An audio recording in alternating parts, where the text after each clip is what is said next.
So in 2020, you end up producing the record "She Loves Me" by Eminem for his "Music to Be Murdered By," right? Mhm. This album, the side B. How did that come about? That was, I think that we were on a Hawaii trip. Dre will occasionally take the ICU out of California so that we can get different influences. And this was one of the Hawaii trips. I think that we were just making beats. And that was one of the beats that we made as the ICU. And it was really great that it showed up on that album. Um, I didn't think it cut through. But you know, of course, we tried to do it for the first album, the actual music to be murdered by. But the fact that he put out the B sides, that was great. But yeah, that was the ICU again. That was Trev and Bluetooth, and that was that era. So were you in the studio with M when he put down the vocals, or this was just like something that he picked No, up? Gotcha. Okay. no, yeah, he had the beat because I know like with and it's no secret. I think M really covets the way that he gets down in the studio and he does his stuff in Detroit. So a Right. lot of that, even if he comes out to LA, he has his way that he works and he works by himself with his engineer or whatever. And, it's not a room full of people. We're not just sitting there watching him cut. Mm-hmm. And you worked with him on Medicine Man off of the Compton album, right? Like, because he was on that record, hmm but he I didn't worked lay the with, it was vocals. joints. Yeah. hmm Was he there with you? I mean, were you there when he laid the vocals for that one, or no? No. So Okay. the original song produced by Dre and them joints, and the beat kept going. And Dre said that M said he wants his stuff to be a little bit more thematic.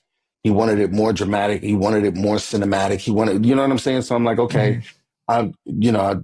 I've been working with joints for a long time, and I was like, joints, man, let me just get in there. Let me try something, and let's see if I can orchestrate something, and then put your drums under it or whatever, blah blah blah.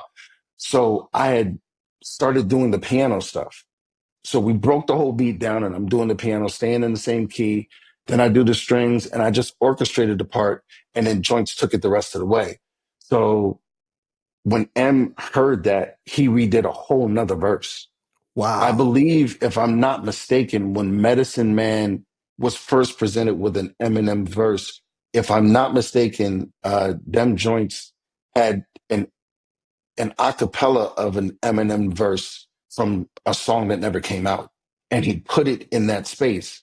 And so when we orchestrated it, M did a whole verse dedicated to the song. And he did that in Detroit and sent it back to us. Dang, that's crazy, man. Yeah. Yeah. Did you ever produce any other tracks for M that didn't make it to an album? Years and years of them. Years ago. Yeah. But they never really got to him. Like there was I did a song called By My Side on the Re-Up album with Stat Quo. And Right, I right. think that yeah, I was so